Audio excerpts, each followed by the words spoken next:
Bonsoir à tous, chers auditeurs, chères auditrices, c'est Cyrus et on se retrouve pour le 50e épisode de notre podcast hebdomadaire sur l'actualité footballistique européenne. Et pour traiter de l'actualité, je serai accompagné de nos fidèles contributeurs que sont Camille. Buonasera ragazzi, j'espère que vous allez bien. Et Alexis. Bonsoir. Donc ce soir, nous parlerons de ce qui s'est passé durant la dernière journée de Serie A en Espagne et également on parlera des barrages d'accession en Ligue 1, également d'accession relégation en D1, D2 allemande, puisque c'est actuellement la finale de Conference League et de Ligue des Champions. Donc que souhaitez-vous traiter en premier lieu ? Je pense qu'on pourrait d'abord traiter les deux championnats qui viennent de se finir, et puis après traiter les matchs de barrage et les finales à venir. Yes. Faisons cela. Faisons cela. Donc. Si on commençait pour une fois par la Liga, parce que je crois qu'on n'a quasiment jamais commencé par la Liga cette saison, donc pour la dernière des championnats réguliers, je pense qu'on pourrait faire cela. Oui, bien sûr qu'on peut le faire. On peut le faire, commencer par la Liga. Tout d'abord, la Liga a connu un petit, entre parenthèses, rebondissement. Quand je dis petit, dans le sens où c'était pour la course, notamment au titre de Pichichi cette saison, où Dovbyk a, sur le fil, dépassé Sorloth grâce à la victoire, la très grande victoire de Gérone en entrée de cette 38e journée 7-0 sur Grenade, où il a mis bien évidemment un triplé dans cette rencontre-là. D'ailleurs, l'infatigable Stuani, on va dire l'un des totems de cette équipe de Gérone, a très bien d'ailleurs fini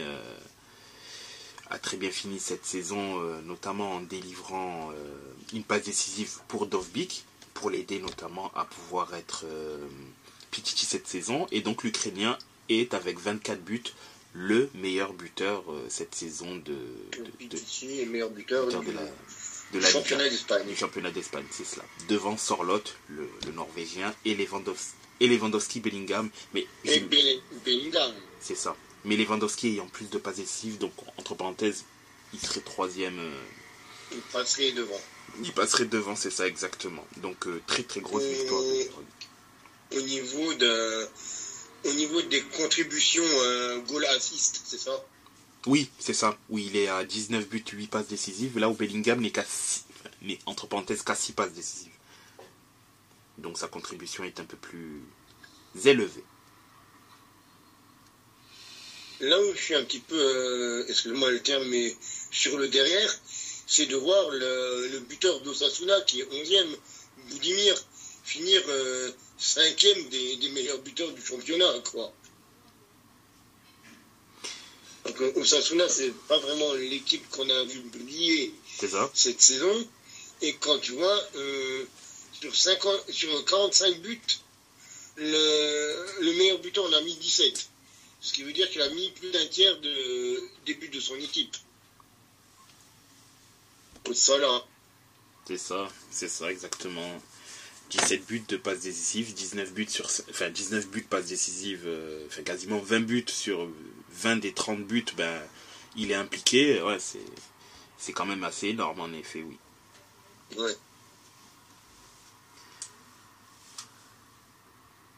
Donc, comme tu dis, on a eu le Pichichi qui s'est joué à la dernière journée. Pourquoi ? On va commencer justement par le match que tu citais, le match qui a ouvert cette dernière journée de l'IA, avec Gérone qui a mis, comme tu l'as dit si bien, une vue tout simplement à Grenade 7-0, ouais. Avec une ouverture du score d'Eric Garcia, un doublé de l'ex-pépite de Football Manager Victor Stiganskov, un but du vétéran Christian Stuani et un triplé du bombator Artem Dovbyk, dont le dernier à 90e sur penalty. en sachant que Grenade a quand même joué sur la dernière période à 10 contre 11 après l'expulsion de Pellistri. Mais il y avait quand même déjà 4-0. Hein. Aussi, quand même. Il y avait quand même 4-0. Donc, quand même... On a... Oui. Non, non, je veux pas te couper. Non, il disait qu'il y avait quand même un gap et donc ça a certes permis à Gérone d'aggraver la marque, mais le mal était déjà fait, on va dire. Ouais, le match était déjà plié à ce moment-là. On a Osasuna, dont je parlais juste avant avec leur buteur Boudimir, qui a fait un partout contre Villarreal. Donc le 17e but d'Ante Boudimir, justement, pour la dernière rencontre d'Osasuna cette saison.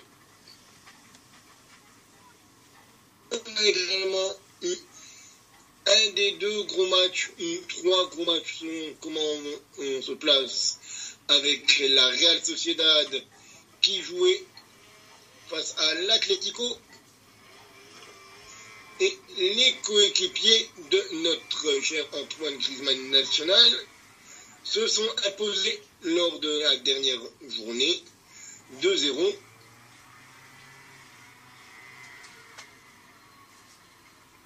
On a également, alors, excusez-moi, je ne vais pas donner les buteurs, c'était Samuel Lino et Reinildo, l'ancien joueur passé par la Liga et notamment par le LOSC, avec un dernier carton rouge pour la saison, encaissé à la 91e minute par son Liguez.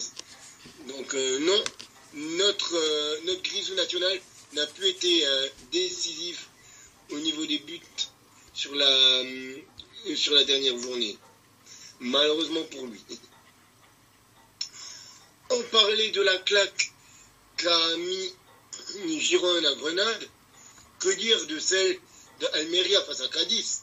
Exactement. Almeria qui en a quand même mis 6 face à Cadiz sur un 6-1, dont quand même 4 buteurs différents. Avec Luis Suarez, non, pas l'ancien du Barça, hein, mais un autre ancien de Ligue 1, n'est-ce pas? Oui, passé par l'OM en effet. Évidemment statuvisé. Bien sûr. Et donc les pauvres de Cadiz qui finissent la saison avec les fesses bien rouges. L'Athletic Bilbao, qui rejoint de nouveau les places européennes, a été se déplacer sur la pelouse du Rayo Vallecano et a fini sa saison sur le plus petit des scores, un 1-0 face à un but de Nico Williams. De toute façon, les frères Williams, c'était soit l'un, soit l'autre cette saison. C'est encore une fois eux qui ont porté le fameux Atlético Bilbao cette saison. Le Real qui recevait le Betis Séville n'a pu faire que 0-0 pour terminer sa saison et pour terminer la carrière en club de la légende Toni Kroos. Merci pour tout, monsieur Toni Kroos. Merci pour le football. Merci pour ce que vous avez pour le football. Et on vous attend une dernière fois samedi pour la finale de Ligue des Champions. C'est exactement ça. On avait Retafe face à Mallorca. Mallorca qui s'est imposé 2-1 sur la pelouse de Retafe avec 2 buts dans les dernières minutes. Retafe menait 1-0 jusqu'à la 90e minute et Muriqi à la 90e puis Maffeo à la 93e sont venus retourner la fin du match. On a eu un 2-2 entre le Celta Vigo et Valencia. Alors c'était une histoire de contre son camp et de pénalty ce match. On a eu dès la 5e un but de Dominguez contre son camp pour Valence.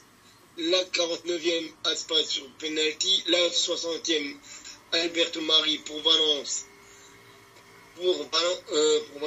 sur penalty et 2 minutes plus tard le seul but qui n'était pas contre son camp ou un penalty qui est l'œuvre de Douvikas pour le Celta.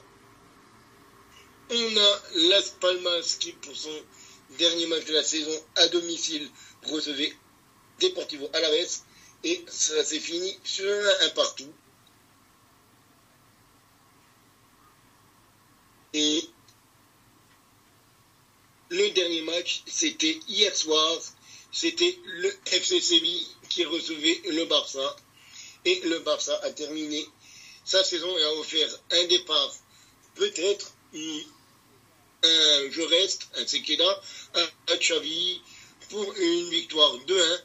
El Nessiri ayant répondu à l'ouverture du score de Lewandowski. Et en seconde période, c'est Fermín López qui donne la victoire à Barcelone. Donc, du coup, mon cher Cyrus, est-ce que tu veux donner le classement final de cette Liga espagnole ou est-ce que je le fais? Bien sûr, je veux bien donner le classement de cette Liga. Donc le Real qui est champion, on est déjà au courant depuis quelques semaines déjà, mais champion donc avec 95 points.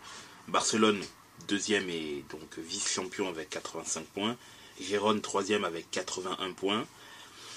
L'Atlético Madrid, quatrième avec 76 points. L'Athletic Bilbao, cinquième avec 68 points. La Real Sociedad, sixième avec 60 points. Les Bilbao et Sociedad seront en Ligue Europa. Le Betis Séville qui sera en Conference League, qui finit donc 7e avec 57 points. 8e Villarreal, 9e Valence, 10e Alavés, 11e Osasuna avec 45 points. 12e Getafe avec 43 points. 13e Celta Vigo et le FC Séville avec 41 points. 15e Mallorca et Las Palmas avec 40 points. 17 le Rayo Vallecano avec 38 points. Cadiz qui finit 18e avec 33 points. Almeria qui finit donc avant-dernier avec 21 points. Et Grenade qui finit donc dernier au classement. Et Bonedan avec également 21 points. Et donc, les relégués sont Cadiz, Almeria et Grenade. On aura un tour de qualification de Conference League pour le Betis Séville. On aura une phase de groupe d'Europa League pour Bilbao et la Real Sociedad. Et le Real, le Barça, l'Atlético et Gérone seront en Ligue des Champions. C'est ça.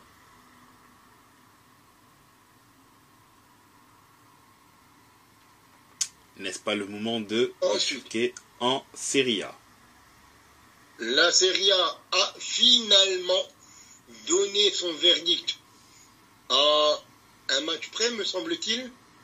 Oui, il reste encore le match de l'Atalanta contre la Fiorentina qui aura lieu cette semaine.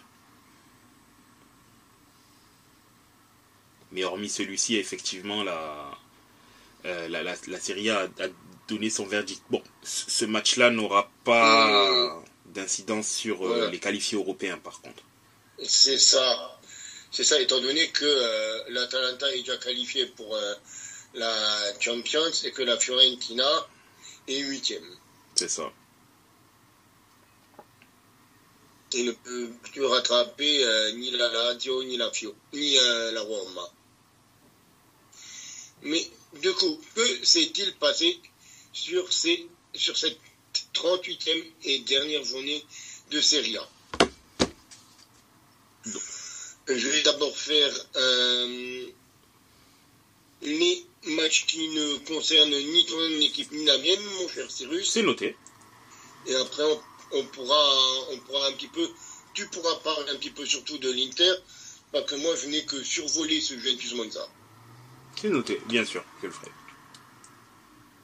Donc, le premier match avait lieu déjà jeudi, chose inhabituelle dans le football italien. Jeudi soir, la Fio s'est offert une dernière victoire pour bien finir la saison sur un 3-2 sur la pelouse de Cagliari.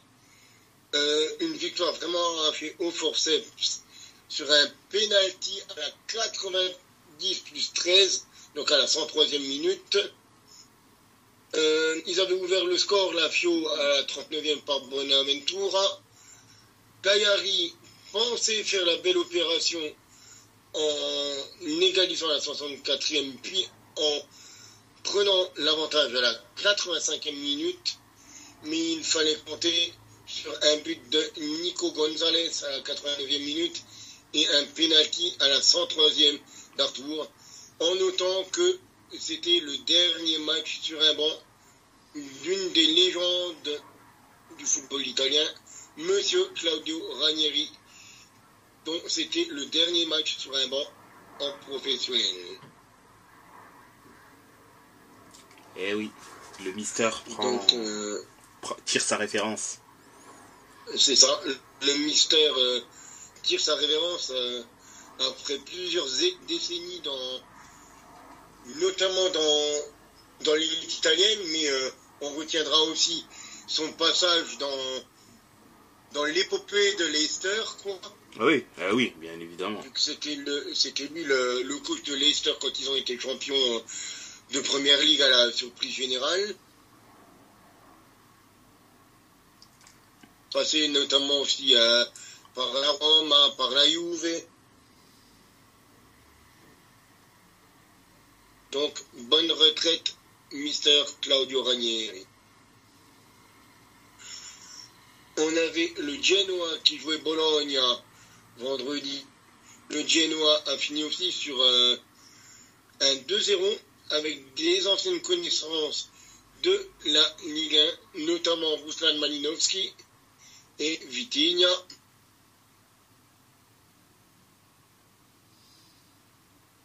On avait aussi le Milan qui s'est pris un petit peu les pieds dans le tapis, devrais-je dire, face à la Salernitana pour ce dernier match de la saison.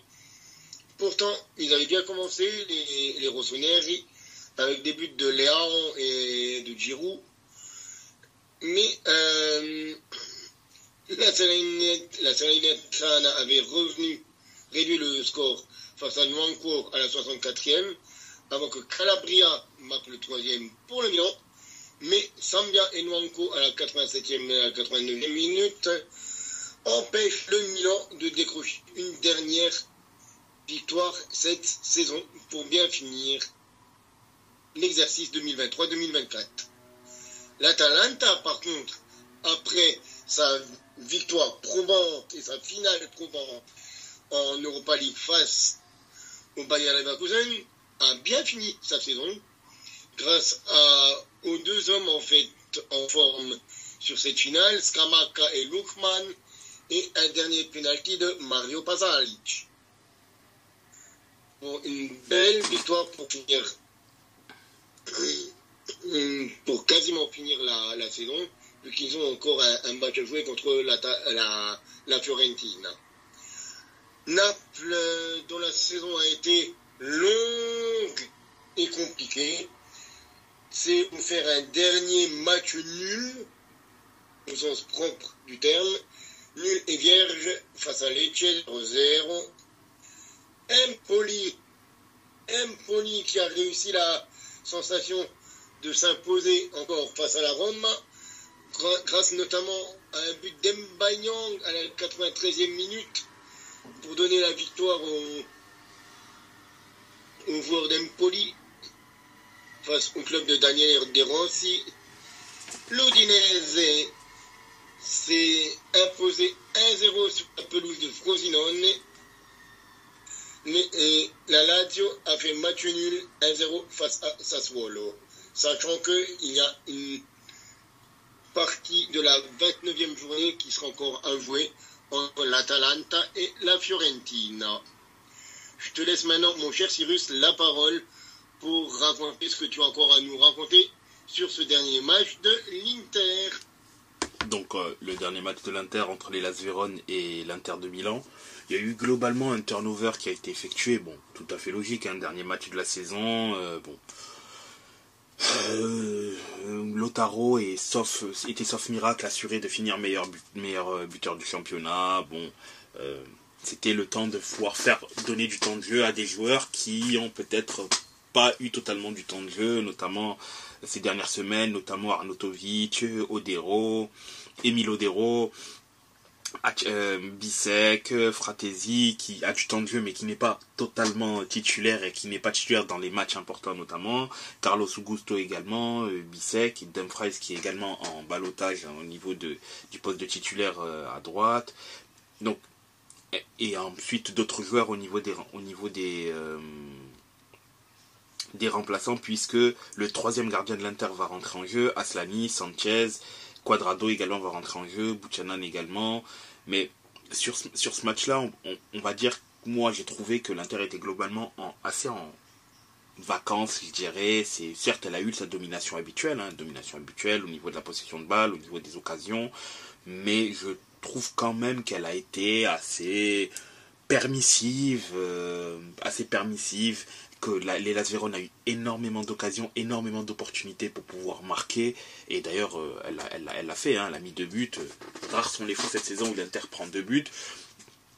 Mais d'ailleurs, c'est les 2 buteurs sont également passeurs aussi de l'Hellas Vérone. C'est marrant. C'est Noslin qui marque, passe de Suslov. Contraire qui se passe 20 minutes après. Suslov buteur, Noslin passeur. Au moins il y a eu une belle réaction du côté d'Arnautovic où Arnautovic il a mis son petit doublé, il y aurait même pu avoir un but de Sanchez s'il n'y avait pas eu un hors-jeu justifié, attention, mais en soi ouais j'ai trouvé que l'Inter était un peu en vacances, c'était un peu le dernier match de la saison, bon voilà, c'était une belle saison, ça s'est globalement bien passé, on a eu 94 points, un très très haut total, l'un des meilleurs de l'histoire. C'est le dernier match, bon, voilà, ça va. En détente, un match, c'est pas un match qu'ils ont pris à la légère, je vais pas dire ça, ce serait exagéré, mais c'est un match où, bon, ça va, on se foule pas trop, il y a pas trop de...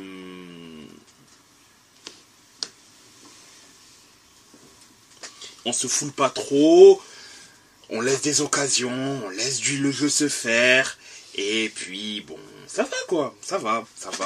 Donc pour le coup, j'ai quand même trouvé que l'AS Vérone a fait un bon match, là où l'Inter, est-ce que l'Inter a fait un bon match? Factuellement, non. Au vu de ce qu'ils ont montré sur la saison, non, c'est pas l'un de leurs meilleurs matchs. Mais si je prends le contexte, on est en fin de saison, c'est le dernier match de la saison. La saison a été globalement positive, hormis le fait qu'en Ligue des Champions, on aurait pu avoir mieux cette saison, mais la 20e, la 2e étoile, une large avance, ça va, on peut lâcher du lest. Voilà. Si je contextualise, on peut lâcher du lest, ça va. Mais il est vrai que ce n'est pas le meilleur effectif, ce n'est pas le meilleur match de l'Inter et que l'Inter peut, sur le principe, faire beaucoup mieux. Mais c'est la fin de saison, donc on peut laisser passer cette fois-ci. Et puis l'Inter n'a pas perdu, donc ça va. De toute façon, l'Inter ne peut perdre que contre Sassuolo, et Sassuolo l'année prochaine ne sera pas là. Donc peut-être une saison d'invincible l'année prochaine. Je ne sais pas. Mais l'Inter n'a peur de personne hormis Sassuolo. Et Berardi. Mais Berardi, on ne sait pas s'il sera en Serie A l'année prochaine. Je pense que... Enfin, faut voir comment ça se passe par rapport à sa blessure, s'il revient bien. Et Sassuolo ne sera pas là pendant 1 an. Donc ça donne 2 possibilités pour que l'Inter fasse une excellente saison encore la saison prochaine. D'ailleurs, petite info, qui n'est pas en rapport avec la Serie A, du coup, mais c'est avec les jeunes. Les jeunes de l'Inter ont joué les séries éliminatoires pour le championnat et ils ont aussi perdu contre Sassuolo. Voilà.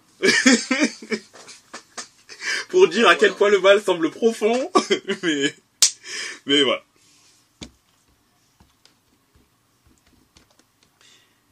Mais oui, l'Inter a fait match nul, c'est un petit match nul, mais bon, c'est pas spécialement grave, c'est la fin de saison et bon, on peut accepter le fait qu'il y ait une baisse de régime à ce niveau-là. Et donc du coup, je vais encore passer sur le match de la Juventus. La Juve qui, pour sa dernière journée de championnat, jouait Monza. Le Monza de Palladino. Et ça a été une victoire face à un Monza qui n'avait plus rien. Oui, Ils étaient dans la deuxième partie de tableau, mais ils étaient déjà maintenus depuis longtemps. Et donc la Juve a fait quand même un petit peu tourner avec Kenan Idil qui était titulaire, avec Alcaraz, Wea, titulaire, Ealing, titulaire, le retour de Fagioli, et le dernier match sous les couleurs blanches et noires du défenseur brésilien Alexandro, qui a égalisé la légende Pavel Nedved. Oh. Oui. Alexandro a joué exactement autant de matchs sous les couleurs turinoises que Pavel Nedved. Je sais, moi-même, j'ai du mal à y croire. Moi-même, ça me fait mal au derrière pour rester poli. Eh ben, ça mais c'est oui, une info. Oui. Je sais, c'est dur à croire. Même pour la communauté bianconera, c'est compliqué à croire, mais Alexandro a joué 327 matchs, 327 parties sous la tunique de la Juventus. Et ce qui est autant que notre ami Pavelino. Mais donc, pour revenir à ce match, on a plié le match en première période. Chiesa, et grâce à un but d'Alexandro pour son dernier match.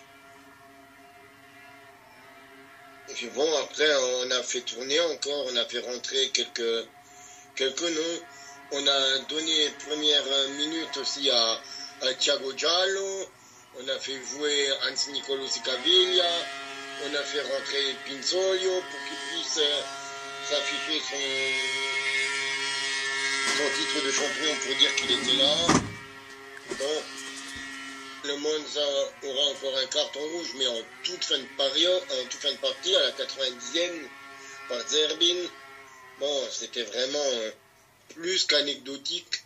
Je me demande même limite pourquoi l'arbitre a sorti ce carton rouge. Et bon, voilà, il est là. Donc la Juventus termine correctement sa saison sur une victoire. On avait fait 4 matchs nuls.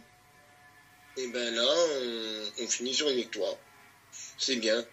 On avait enchaîné Milan, Roma, Salernitana et Bologna en match nul. Et ben là, on termine sur une victoire face au Monza. Bon, c'est bien. Faut quand même se dire que on avait quand même enchaîné que des matchs nuls depuis le match du Torino du 13 avril. On avait fait Torino, Cagliari, match nul, Milan, match nul, Roma, match nul, Salernitana, match nul, et Bologna, match nul. Ah oui, c'était une série assez étrange en effet. Oui. On avait juste eu une défaite sur la pelouse de la Lazio en demi-finale retour de la Coppa Italia et la victoire en finale face à l'Atalanta. Le final Coppa Italia. Mais autrement, on avait fait que des matchs nuls sur les 6 derniers matchs. Là, pour finir sur une victoire, bon, c'est bien. Bon, on saura aussi qu'on n'aura plus Alexandro dans les pattes, on saura qu'on n'aura plus Allegri dans les pattes. Voilà, c'est bien, c'est des choses qu'on attendait depuis un bout de temps du côté Juventino. On va pouvoir repartir maintenant avec Thiago Motta et puis avec d'autres joueurs qui vont vouloir prouver du côté de la Juve. C'est cela. C'est cela en effet. Et Et donc, du coup, au niveau du classement, ou bien est-ce que tu as encore quelque chose à rajouter, mon frère Cyrus? Oui, il y avait quelque chose que je voulais rajouter, c'était que tu avais oublié d'indiquer que le but d'Mbaye est extrêmement important pour la simple et bonne raison qu'il permet à Empoli de se maintenir en Serie A. C'est clairement... Justement, je n'avais pas oublié de le préciser. Je voulais le préciser au moment où on faisait le classement. Mais à coup pas, alors dans ce cas-là. Et également... Ouais, justement, c'est pour ça que quand j'ai précisé que c'était un but très important d'Mbaye Niang. Exactement. Pas que je ne voulais pas tout dire, mais je voulais mettre l'accent sur le fait que c'était un but important, car avec les résultats combinés de l'Udinese et de l'Empoli, ça avait encore fait du remue-ménage dans le bas du classement. C'est ça, c'est ça. Et également, il y a aussi dans le haut du classement, il y a eu aussi, il n'y a pas vraiment eu quelque chose de nouveau, mais du moins le fait que notamment l'Atalanta gagne son match empêche du moins empêche le fait de pouvoir potentiellement, je dis potentiellement parce qu'il y avait encore le match contre la Fiorentina, mais empêche du coup l'AS Roma de pouvoir accéder à la Ligue des Champions, puisque l'Atalanta finira quoi qu'il arrive dans les 4 premiers et pourrait même dépasser la Juve en finissant 3e si elle gagne son match contre la Fio ce week-end. Voilà. Et d'ailleurs, la Fiorentina, en ayant gagné, également empêche... De toute façon, il aurait fallu qu'elle gagne la Ligue Europa Conference, bien évidemment, mais sa victoire fait qu'elle est automatiquement qualifiée en Europa Conference League par le championnat, et il ne pourra donc pas y avoir 9 équipes italiennes en compétition européenne l'année prochaine. Voilà, il n'y aura pas la moitié du championnat. Voilà, c'est triste. Il y en aura 8. Voilà. Ouais. De toute façon, quand on voit que la saison prochaine, sans vouloir manquer de respect, on aura Heidenheim en Conference League, on peut se poser la question sur où est-ce qu'on est parti avec les résultats qui se sont affichés cette saison. C'est ça. Et donc, du coup, le classement, on va dire quand même relativement final, à part pour l'Atalanta. Oui, pour la de Fiorentina. Cette saison 2023-2024, c'est l'Inter champion avec seulement 2 défaites. Je le précise quand même pour souligner, c'est extraordinaire ce que vous avez fait cette saison. Franchement, bravo. Bravo, il n'y a rien d'autre à dire. 2 défaites en 28 matchs, c'est grandiose. Contre la même équipe, bien sûr, faut aussi préciser. Parce que c'est ça aussi, 2 défaites contre la même équipe, qui malheureusement finira reléguée, puisque la Serie A, c'est pas une équipe, c'est 19 autres équipes. Donc si Sassuolo jouait contre l'Inter comme elle pouvait jouer, elle jouait les autres équipes comme elle jouait l'Inter, elle serait peut-être en lutte pour le Scudetto, mais malheureusement c'est pas le cas.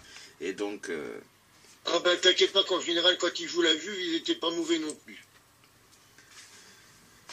Et bon, du coup, le Milan finit à 19 points, deuxième mais à 19 points du champion. Les troisièmes, provisoirement, c'est la Juventus qui finalement, au moins provisoirement, repasse devant l'Atalanta en attendant l'Atalanta-Fiorentina.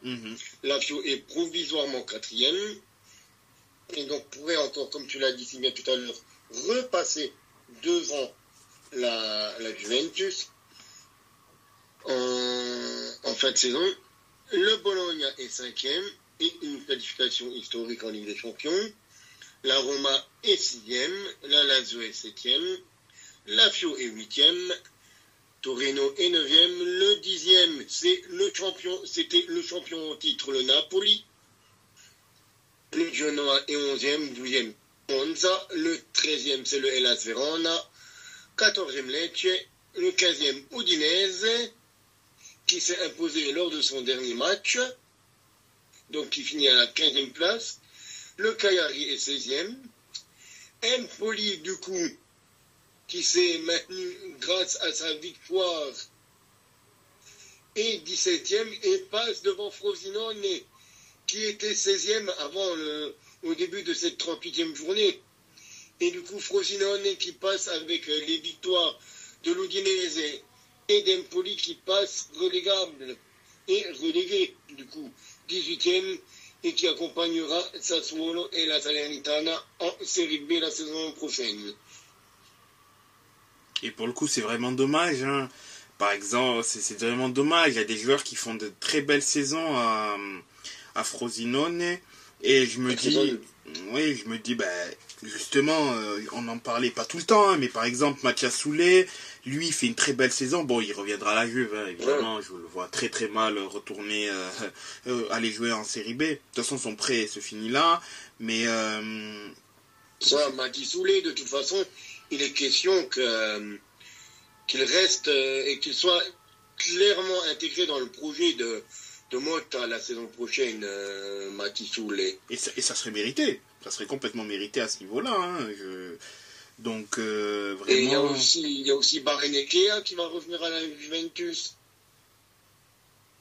Oui, effectivement, c'est vrai qu'il y a Caio Jorge, si un jour il n'est plus blessé. Oui, c'est vrai que... Il y avait le petit Martin Kouni qui était prêté. Qui était prêté avec le Bayern. Le petit Ibrahimovic aussi, qui était prêté avec le Bayern. Régnier, ancienne pépite du Real. Donc faut voir ce que ça va donner cette équipe de Frosinone à l'étage inférieur. Je leur souhaite de continuer à s'en sortir. En plus, une belle équipe qui avait prouvé de belles choses avec Grosso à son board, me semble-t-il. Exact. C'était avec Grosso qu'ils étaient remontés, non? Oui, il avait fait un très bon travail là-bas. Grosso, en effet. Mais ouais, c'est vrai que c'est quand même assez dommage pour eux. C'est assez cruel de partir, enfin de sauter surtout aussi loin. De se faire avoir, quoi. À la toute fin. De se faire avoir sur la dernière journée, quoi. C'est ça, exactement. Après, bon. Vraiment sur les dernières secondes, quoi. Vraiment, avec le but d'Mbaignan, quoi. C'est vraiment eux qui sont le dindon de la farce, quoi, sur ce coup-là. Parce que sans ça, ils étaient bien maintenus. Mais bon. Sans ça, l'Empoli était à 34 points et c'était Empoli qui descendait. Et Frosinone était sauvé d'un point. Là, ils descendent pour un point. C'est ça. Alors que les deux équipes ont la même différence de but, moins 25. Eh oui, alors qu'on parlait en début de podcast des barrages de Bundesliga 1 et Bundesliga 2, il y a 2-0 actuellement entre Bochum et Düsseldorf. Le deuxième but de Bochum vient d'être marqué à la 67e, alors que Düsseldorf s'est imposé 3-0 à l'aller. Donc plus qu'un but pour les joueurs, pour les pensionnaires du Stadion an der Castropa-Straße, et il y aurait au moins prolongation entre les Roten de Düsseldorf et les Blauen de Bochum. Il y a penalty pour Bochum. Il y a penalty. Penalty. Ouais, pour Bochum. Oh.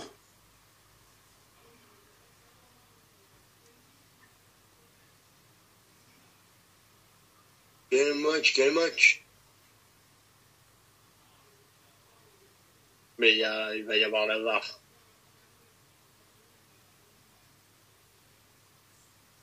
Apparemment, tu as quelques secondes d'avance sur moi, mon cher Alexis. Parce que moi, ils sont à peine en train de discuter là pour le penalty.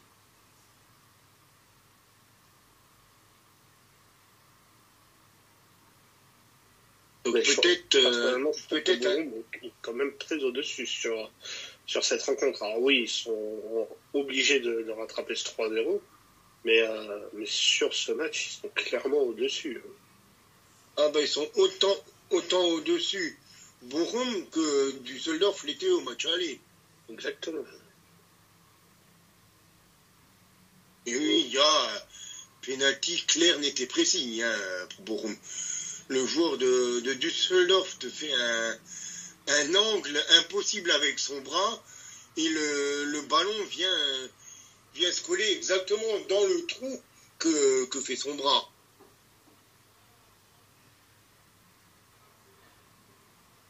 Avec ce qui va tirer et but.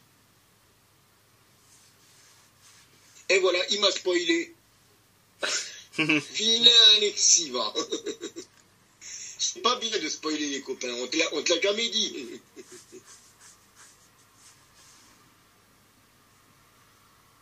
Et donc du coup, vu que on vient de parler des barrages de Bundesliga, y a-t-il quelque chose à dire par rapport à la Ligue 2 et par rapport à un probable barrage qui va se jouer jeudi et dimanche? Aurais-tu des choses à nous raconter, mon cher Alexis, du coup? J'en ai, oui. Alors, nous sommes tout ouïs. Alors, comme tu l'as dit, du coup, il y a eu le début des barrages pour l'accession à la Ligue 1. Et ça a commencé déjà la semaine dernière avec Rodez qui affrontait le Paris FC. Clairement, deux équipes surprises de ce championnat. Enfin, moins le PFC qui a quand même plus l'habitude d'être sur le haut du classement que Rodez.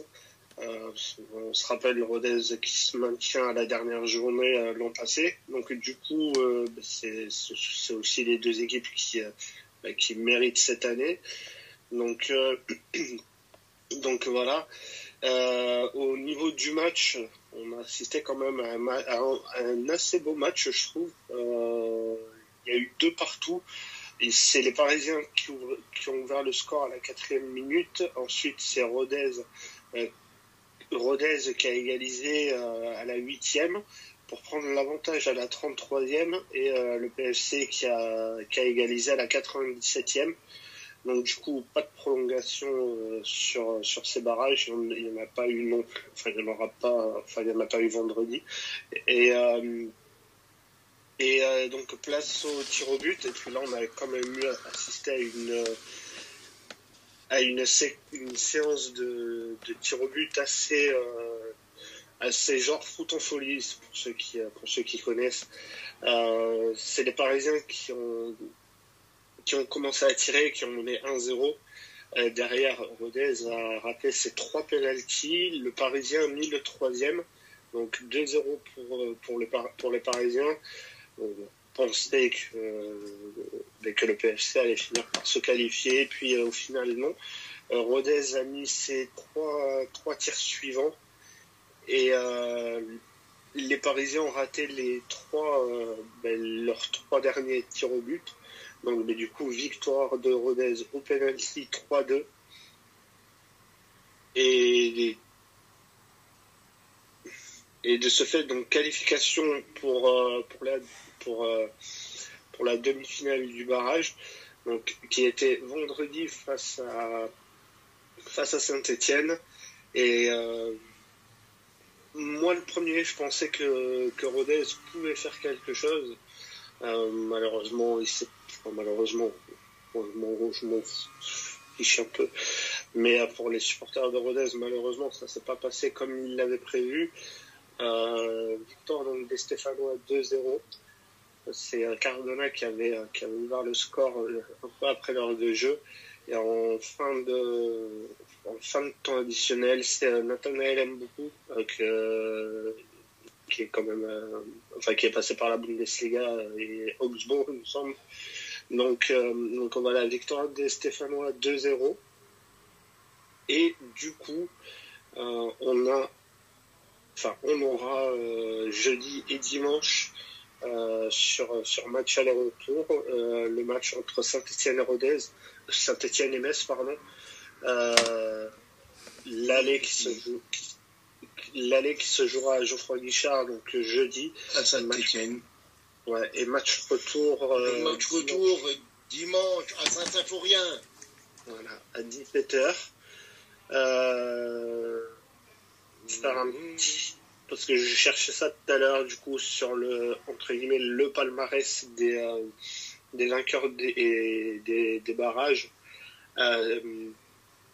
En sachant que l'an dernier, ça n'avait pas été disputé parce que il y avait eu le passage à 18 clubs en Ligue 1. Il y a 2 ans, c'est Auxerre qui s'était imposé, qui était le club de Ligue 2. Et les 3 années d'avant, c'est Nantes, Dijon et Toulouse qui s'étaient maintenus, donc les clubs de Ligue 1. Et en 2016-2017, c'est 3 qui avaient été promus, donc en montant de Ligue 2. Et concernant les vainqueurs des playoffs de Ligue 2, ça a toujours été le 3e. Ça continue que ce soit toujours le 3e au final qui finisse par s'imposer, parce qu'il y a 2 ans, c'était donc Auxerre qui avait terminé 3e de la saison. En 2021, c'est Toulouse qui avait fini 3e. En 2018, c'était Ajaccio qui avait fini 3e. Seule exception, en 2018-2019, c'est Lens qui avait fini 5e et qui s'était qualifié pour les barrages d'accession. Mais ils avaient perdu face à Dijon. Pour ceux qui se souviennent, donc en 2018-2019. Donc voilà, souvent c'est le club de Ligue 1 qui arrive à se maintenir, mais là clairement, moi quand on me demande mon avis, j'avoue que je n'en ai pas la moindre idée sur qui pourrait s'imposer. J'aurais tendance à mettre une petite pièce sur Saint-Étienne pour le match aller. Mais pour ceux qui se rappellent, sans doute toi Camille, quand il y avait eu Saint-Étienne-Metz l'an passé en Ligue 2, où Metz était allé, pardon du terme, elle était partie détruire Saint-Étienne. Je crois Nicotanzi avait dû mettre un doublé ou un triplé, il me semble.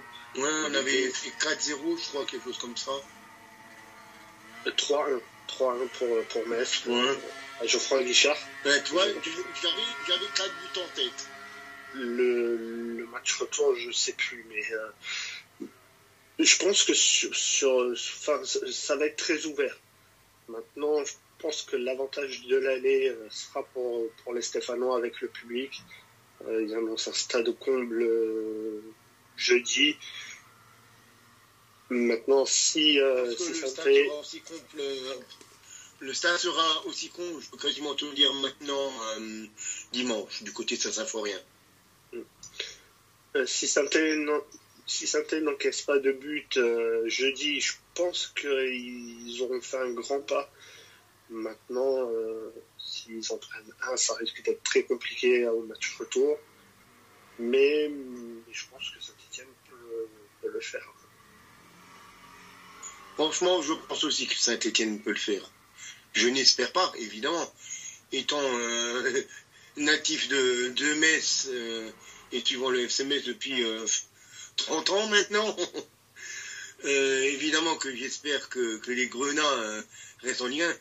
Mais j'ai pas envie qu'ils restent en Ligue 1 pour faire ce qu'ils ont fait cette saison. Ça ne sert à rien. De toute façon, on n'aura plus Nico Taté la saison prochaine, donc autant descendre, quoi, avant d'être ridicule la saison prochaine. Moi, après, en tant que supporter bordelais, j'ai pas forcément envie de voir Metz l'an prochain en Ligue 2, parce que voilà, on s'est fait... ça va toujours être chaud à jouer. C'est exactement ça, c'est des matchs chiants à jouer.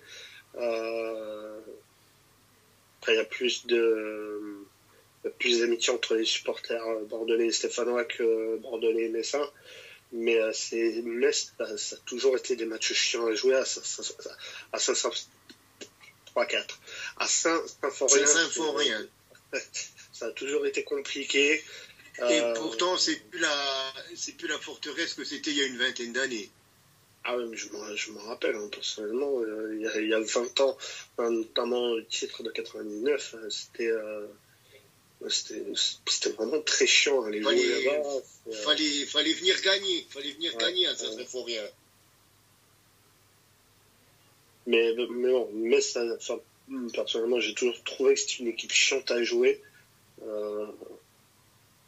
Et dans l'objectif que Bordeaux a l'année prochaine, s'il reste en Ligue 2, même Saint-Etienne, hein, j'avoue que ça me ferait chier de les avoir encore en Ligue 2 l'année prochaine. Mais l'un ou l'autre, ça me ferait chier de les avoir en Ligue 2. Mais voilà, s'il fallait faire un petit pronostic, je mettrais une toute petite pièce vraiment sur Saint-Etienne. Si je devais parier sur les deux équipes, je pense que je parierais aussi sur Saint-Etienne. Malgré mon affect pour les Grenats, il y a peut-être 55-45. Disons voir, si Mikotadze est dans une grande forme, Saint-Etienne ne pourront rien faire. S'il a décidé de faire son match, il peut en mettre 1, 2, 3, il peut faire ce qu'il veut. Mais s'il n'arrive pas à être trouvé, si Saint-Etienne s'occupe bien du problème Mikotadze, je vois pas par quel autre biais, par quel autre miracle Metz pourrait s'en sortir.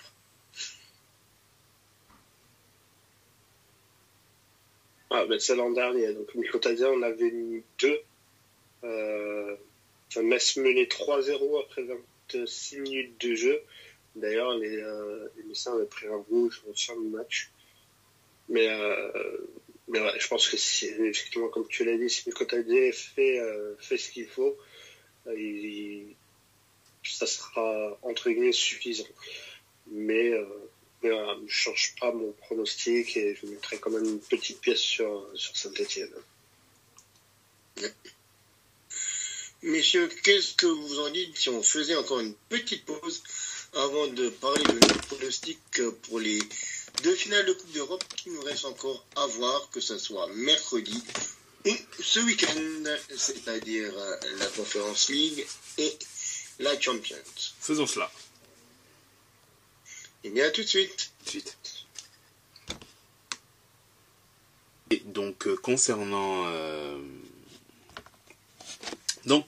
les finales européennes, on parlera donc en premier lieu de la Fiorentina contre l'Olympiakos qui aura donc lieu mercredi à 9h. À 21h, c'est ça, exactement.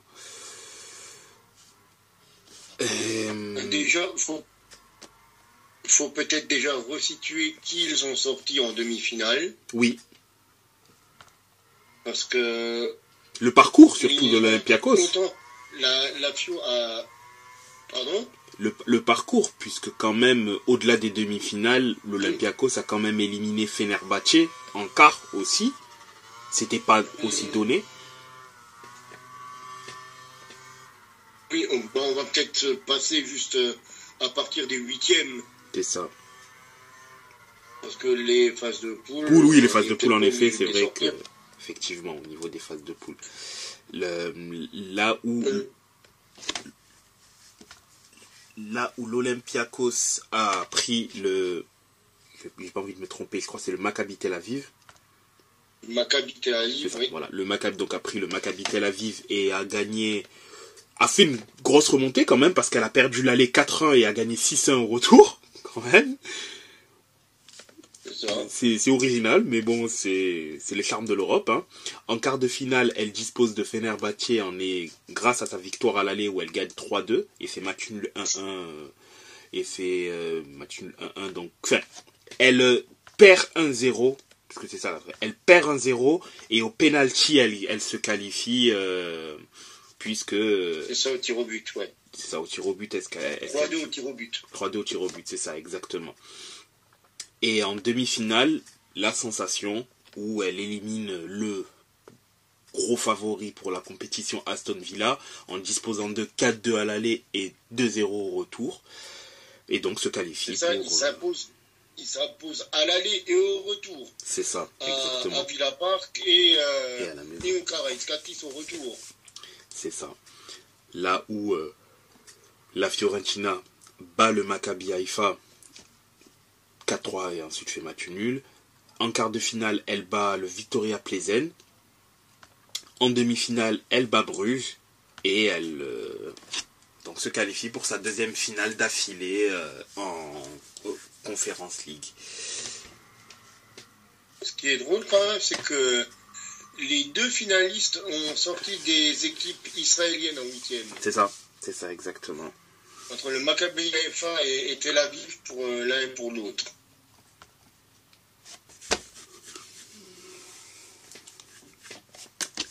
La principale attraction au niveau de l'équipe grecque, ce sera bien évidemment leur attaquant marocain, El Kaabi, qui est le meilleur buteur de cette Europa Conference League et qui normalement, je dis bien, sauf miracle, devrait le rester, puisque bon, le joueur de la Fiorentina qui est le meilleur buteur de la Fiorentina, c'est Beltrán avec 4 buts. Donc bon, il y a quand même un gap avant qu'il arrive à être meilleur buteur. Donc logiquement, El Kaabi sera élu meilleur buteur de cette Europa Conference League. Ce sera bien évidemment le danger numéro 1, lui qui a tellement fait mal notamment à Aston Villa en demi-finale. Là où la Fiorentina pourra se baser sur une équipe où il y a différents profils de jeu, différents buteurs potentiels, où le danger peut venir d'un peu partout, du moins offensivement. Mais ouais, faudra pas du tout pour la Fiorentina, faudra pas du tout sous-estimer l'Olympiakos. Oui, c'est très bien qu'ils retournent en finale, ça montre que soit cette compétition commence à être leur compétition, mais si l'Olympiakos a quand même abattu Fenerbahçe, abattu Aston Villa, ils sont pas ici en finale pour rien, et ça, après bon, faut voir qu'est-ce que cela va donner, hein, mais du moins ne pas faire preuve d'arrogance, se dire que cette équipe-là... Et se dire qu'ils sont arrivés. On a vu ce qui s'est passé avec les Leverkusen. C'est ça. Qui se sont dit qu'ils ne pouvaient pas perdre contre l'Atalanta pour finalement faire une non-finale au final. C'est ça exactement. Et donc là... Et même si c'est... Oui. Et même si c'est seulement la deuxième finale pour un club grec après le Panathinaikos en 70-71, il faudra vraiment les jouer tout simplement, oui. Et les respecter. Bien sûr. Parce que s'ils ont battu de belles équipes, c'est pas pour rien. C'est qu'ils ont les capacités pour pouvoir le faire. Et donc, ce n'est pas parce que c'est une équipe grecque que forcément, elle n'est pas... Elle est à prendre... Elle est à prendre comme une équipe de bas niveau. D'ailleurs, pour le coup, j'aurais du mal à détecter un favori pour cette rencontre. Parce que oui, on peut dire que la Fiorentina, pour le coup, arrive en finale pour la deuxième fois. Mais l'Olympiakos fait un parcours qui fait que c'est difficile de les considérer véritablement les considérer comme outsiders. Parce que pour le coup, leur parcours fait que tu dois les prendre plus qu'au sérieux. Oui, parce que l'Olympiakos a sorti plus de gros, entre guillemets. C'est ça. C'est ça exactement. Donc ça sera assez indécis. Allez, à la limite, on pourrait mettre à 51-49 pour la Fio, parce qu'il retourne en finale. Oui. Mais je ne mettrai pas un 60-40. Le vécu européen, voilà, exactement. Pour l'expérience. Exactement, mais ouais, là, on n'est pas à l'abri que El Kaabi soit en feu et foute 2 buts et cloue la Fio au pilori. C'est pas impossible, hein, étant donné que cette saison, il est en feu. Et même au niveau de l'effectif actuel de la Fio, il n'y en a pas énormément que ça qui ont une énorme expérience de Coupe d'Europe. Nico Gonzalez qui a joué un petit peu, Jonathan Ilkoni un petit peu, peut-être avec le LOSC à un moment, Belotti avec la Roma a dû jouer 1 ou 2 fois, Maxime Lopez peut-être quelques matchs avec l'OM, Arthur Melo il a joué avec la Juve mais était souvent blessé quand il aurait pu. Il prétend avec la Juventus. Le capitaine Cristiano Girardi est là depuis un certain bout de temps. Donc, bon, pourquoi pas. Mais c'est vraiment les seules pistes que je verrai de joueurs, entre guillemets, expérimentés en Coupe d'Europe.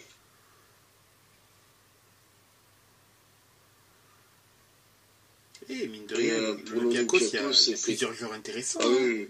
Podence, qui est passé par Wolverhampton, c'est ça, Jason Martins. Moi, je le trouve très très bon, vraiment. C'est un superbe joueur, moi, de ce que j'ai vu jouer, surtout en première ligue, à l'époque. Oui. C'était un vrai milieu de terrain,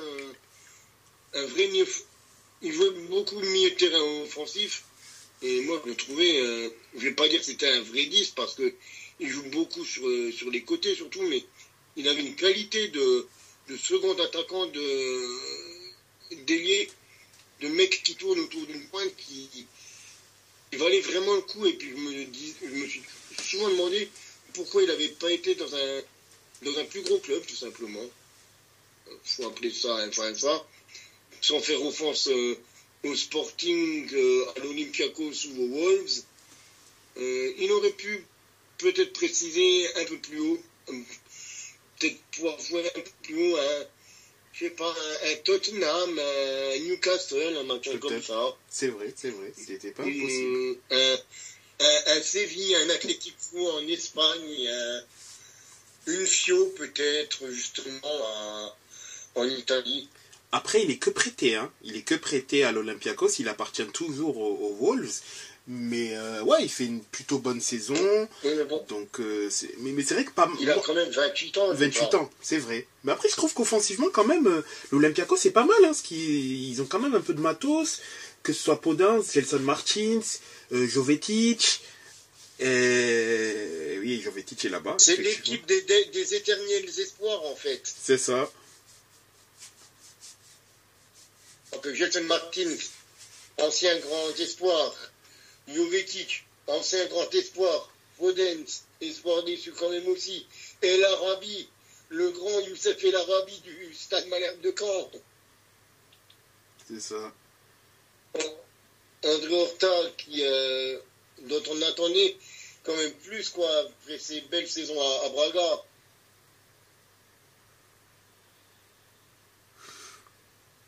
Ouais, donc, quand même, comme tu dis, il y a quelques joueurs. Même un garçon comme David Carmo, quoi, prêté par Porto. Retsos, dont je me souviens de son passage en Bundesliga. Je crois à Leverkusen, notamment, si je ne raconte pas de bêtises. Oui, à Leverkusen. Maintenant, en regardant, oui, c'était bien à Leverkusen. Ibora, qui a roulé sa bosse aussi.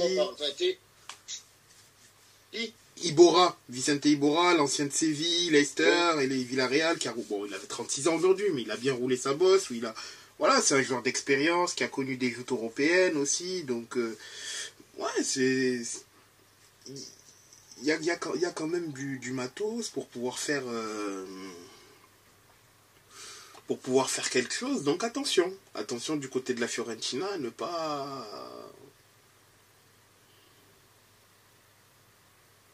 à ne pas les négliger, puisque ça pourrait vite être difficile pour eux. Mais voilà, comme j'ai indiqué, je mets vraiment un 51-49 pour la Fio, mais ça sera un match assez difficile.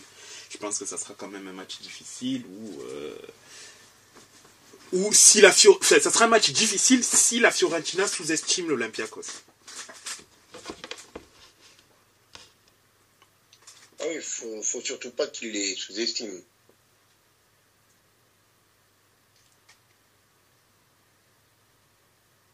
Et toi, Alexis, t'en penses quoi? Je pense que vous avez quasiment tout dit. Maintenant, pour donner mon avis, je vais répéter ce que j'avais dit avant la demi-finale au retour, que l'Olympiakos allait passer pour la finale.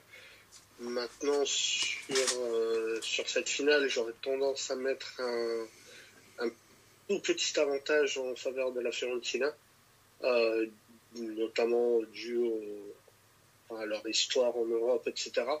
Donc, ils ont un tout petit peu plus l'habitude. Maintenant, sur un match, et je ne sais pas si pour le coup la finale a été délocalisée ou pas, si elle reste en Grèce. Mais si elle reste en Grèce, je pense que sur ce match, avec un paquet de supporters grecs en furie comme ils étaient lors de la demi-finale retour, je pense que l'Olympiakos peut le faire. Maintenant, s'il faut donner un pronostic, je mettrai comme Saint-Étienne-Metz, je mettrai une toute petite pièce sur la Fiorentina avec leur vécu européen.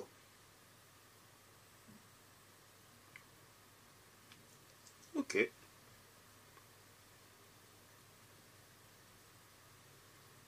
Et donc, pour la finale de Champions,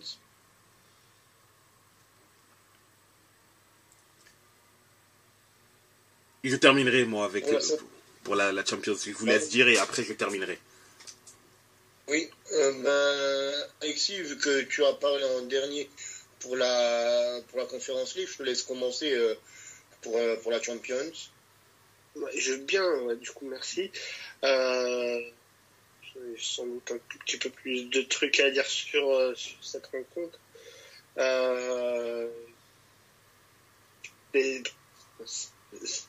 C'est pour le coup, mais je sais pas. Je sais pas.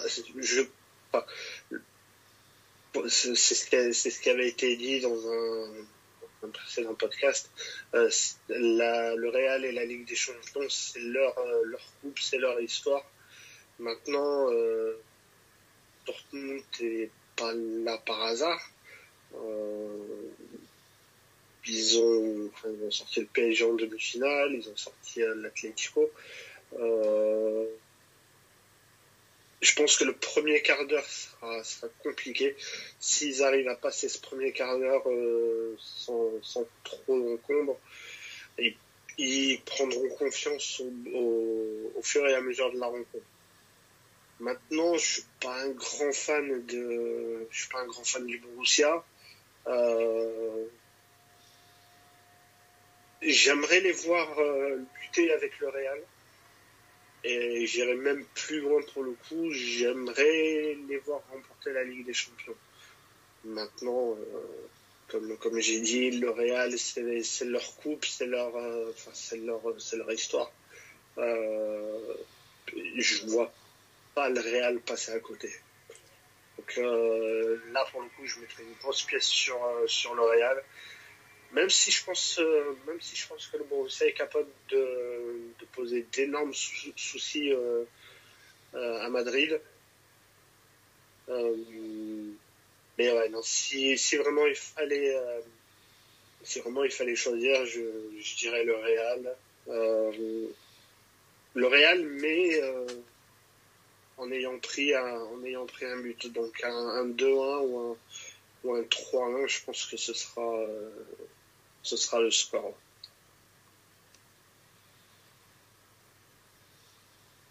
Moi, je pense aussi que, un petit peu pour les mêmes raisons qu'Alex, je vois le Real s'imposer parce que, comme il l'a dit, la Champions League, c'est chez eux, c'est je vais faire un parallèle qui est un petit peu maladroit peut-être, mais c'est un peu comme le PSG avec la Coupe de France, un petit peu comme, je vois cette finale, un petit peu comme la finale de Coupe de France entre Noël et le PSG. Il y a une équipe, il y a quelque chose. C'est vraiment ce Dortmund-là. Vous le savez très bien, je suis totalement pas fan de Dortmund, mais cette équipe de Dortmund a fait vraiment quelque chose et à la rigueur, le petit bémol que je mettrais, c'était le niveau qu'ils ont affiché contre le PSG, qui s'est, encore une fois, qui s'est saboté tout seul. Donc, si le BVB donne le même programme, entre guillemets, au Real Madrid que face au PSG, ils vont s'en prendre 3-4 et puis merci, ça s'appuie à la mi-temps. Et il n'y aura pas de miracle d'Istanbul. Mais oui, franchement, le seul truc pour lequel je serais content que Dortmund s'impose, ça serait pour finir l'histoire d'un mec comme Marco Reus. Qui n'a quasiment jamais rien gagné. Je crois qu'il a gagné 2 Coupes d'Allemagne ou quelque chose comme ça dans sa carrière. 2 ou 3 Coupes d'Allemagne. Je compte pas les super Coupes d'Allemagne, des machins comme ça, ou les trophées Pavarotti, quoi. Mais ouais, à la rigueur, pour que Reus ait une dernière coupe. Mais ça, c'était avant que j'apprenne la retraite d'un de mes joueurs préférés, limite all-time, Toni Kroos. Il faut que Toni Kroos parte sur une victoire. Ce mec est l'exemple même de l'élégance dans le football. Et je ne peux pas concevoir que Toni Kroos fasse son dernier match sur une victoire, sur une défaite. Ça peut pas être tout le temps comme ça. Zidane l'a fait, Toni Kroos ne peut pas le faire. Et puis bon, franchement, comme on a dit, c'est le Real, quoi. Ils savent tellement gérer les finales de Ligue des Champions. Et de vous à moi, on va pas se le cacher. S'il y a des décisions à prendre au niveau de l'arbitre, ça tournera toujours du côté du Real. Faut pas se le cacher. Même s'ils prennent un arbitre neutre, qui n'est pas pour le Real, qui n'est pas espagnol, qui n'est pas allemand, qui n'est pas pour faire le coup de Bayern, machin truc. S'il y a une ou deux situations litigieuses, que la pièce est lancée en l'air, elle retombera forcément du côté du Real. Je pense qu'il faut être réaliste. Justement, c'est le cas de le dire. Donc pour moi, je vois le Real s'imposer. Allez, 2-1. 2-1 pour dire que Dortmund aura mis un but.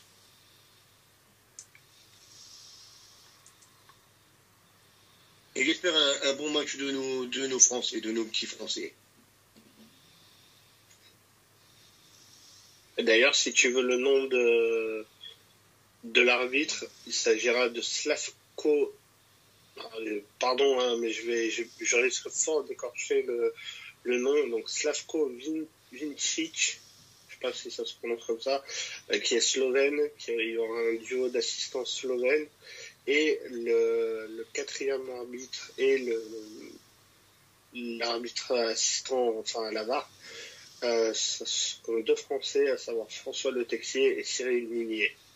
Et cet arbitre avait arbitré le quart de finale retour entre Dortmund et Madrid et le 8e de finale retour entre le Bayern et la Lazio.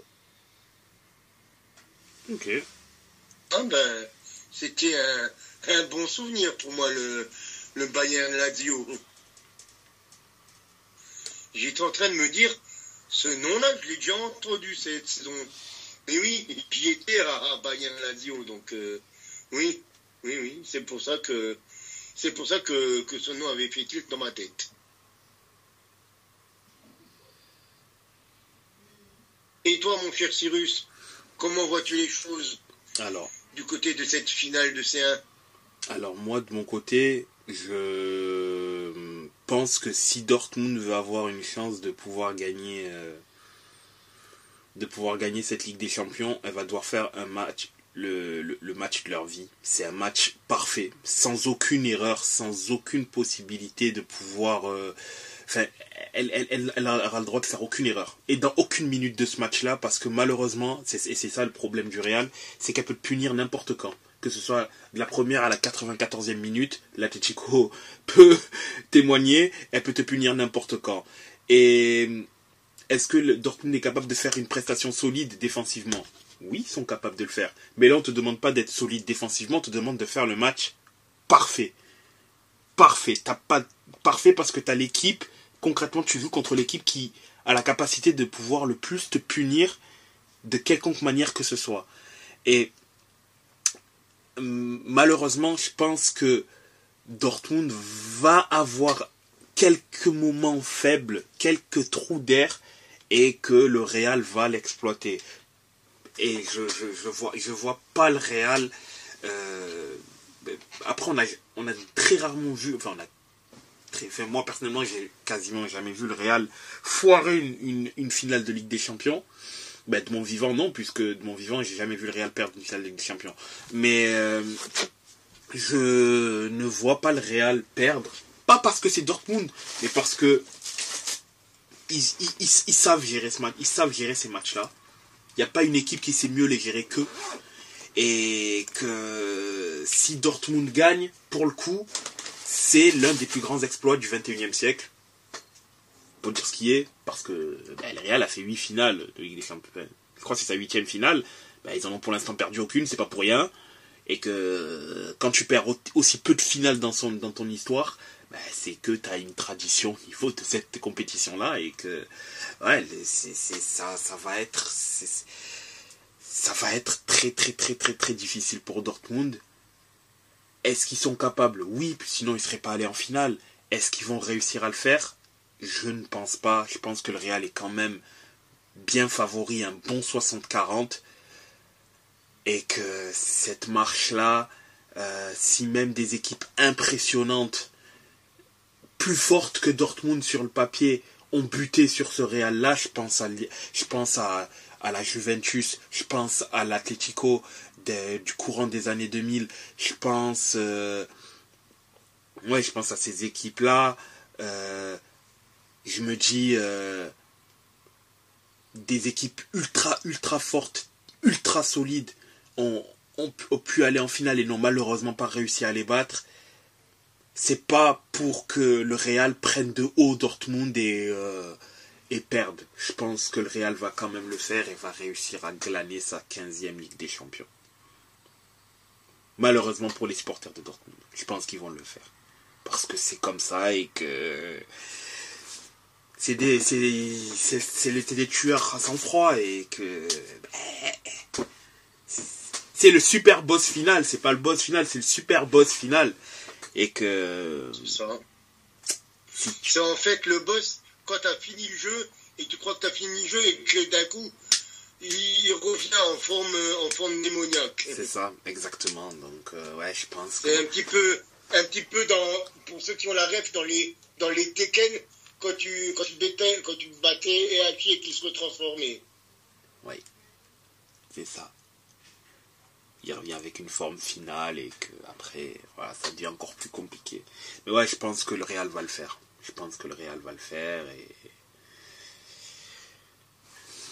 Et ce sera dommage pour Dortmund, hein, mais je pense vraiment que le Real va le faire.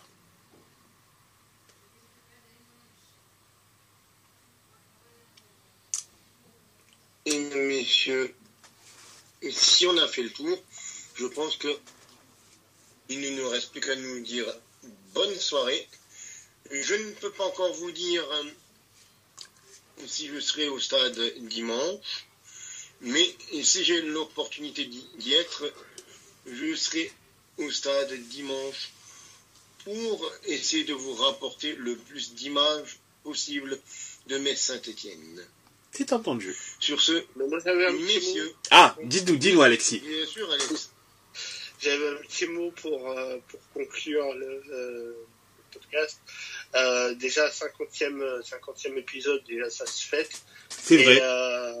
Et du coup, je voulais, je l'avais écrit sur le résumé de la saison de Mayence que j'avais fait, mais je voulais vous remercier vous deux parce que, et aussi Jeff, mais je voulais vous remercier vous deux déjà de m'avoir intégré il y a un peu plus d'un an quand même. Donc, un an et demi. Merci à vous. Merci de me faire confiance, merci de m'avoir invité surtout, donc voilà.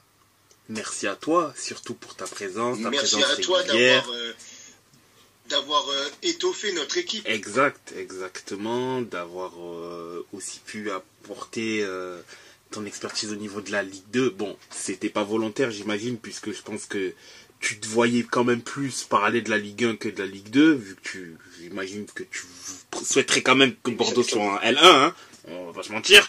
Mais il y a cela, après parler de Mayence, bon, cette année ça a été un peu plus compliqué que l'année dernière, mais bon, voilà. Et non, c'est surtout merci à toi déjà d'avoir accepté, puis d'être là semaine après semaine. Bon, après, on va bientôt parler d'années, puisque ça fait plus d'un an maintenant. Et le plaisir est clairement partagé. C'est vrai qu'on est sur la 50e. C'est un chiffre quand même assez symbolique. Rond, c'est conséquent.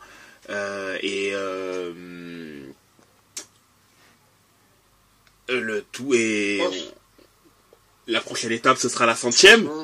Et on verra après.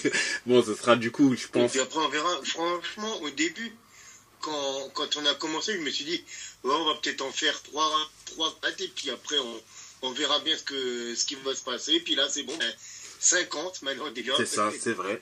C'est vrai. Mine de rien. Mine de rien, l'oiseau fait son chemin et différentes éditions. Ça fait un sacré nombre, hein. Ça fait un an, quoi. C'est ça, un peu plus d'un an. Ça fait 50 semaines. Le premier que j'avais fait, c'était au mois de mars. C'est ça. C'est ça, oui. Février-mars, ça a commencé. Mars de l'an dernier. Oui. C'était un des premiers. C'était le 4e, 5e, quelque chose comme ça. C'est ça. C'est ça exactement, l'un des premiers. Et au final, là, oui, c'est ça, on est à 50. Là, cette année, on va pouvoir bifurquer sur une nouvelle compétition européenne, puisque forcément, l'année dernière, il y avait la Coupe du Monde, puis après, il y avait la CAN. Là, on va bifurquer du coup sur l'Euro, puisque les championnats sont... L'Euro, voire la Copa, puisque les championnats sont terminés.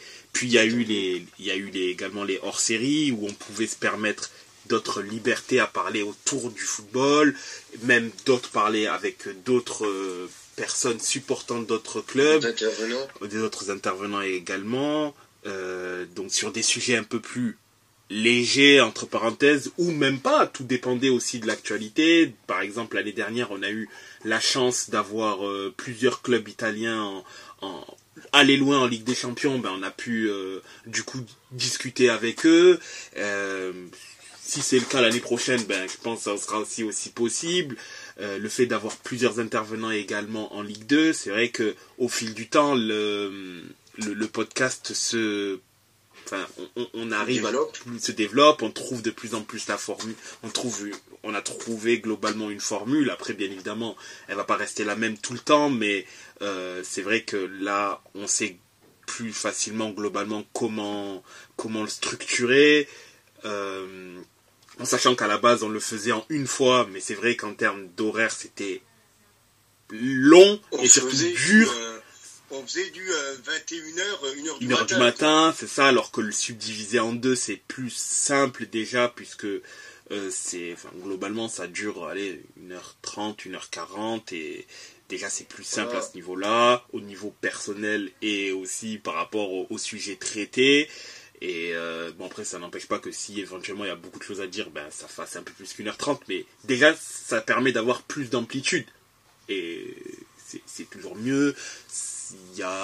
Et donc ouais, c'est vrai que 50 c'est quand même un beau chiffre, et que ça continue ainsi, et de toute manière avec le temps je pense qu'il y aura d'autres concepts autour de cela qui se feront. Et on verra bien ce que ça va donner par la suite, évidemment. On verra bien, on verra bien. On en a fait 50, on est parti au moins pour 50 autres. C'est ça. Comme je dis toujours, let's go. Et puis surtout, chers auditeurs et auditrices, comme j'ai pris maintenant l'habitude de dire dans mes vlogs, restez connectés. Exactement. C'est bientôt... Allez, bon, sur ce, on se parle dimanche. C'est cela. En cette fin de semaine, pour parler de ce qui s'est passé. Bonne semaine à tous. Débriefer au moins les barrages et puis les deux finales de Coupe d'Europe. Exactement, c'est cela. Passez une excellente semaine. Allez, bonne semaine et bonne soirée à tous. Ciao, ciao. Bonne soirée. Salut.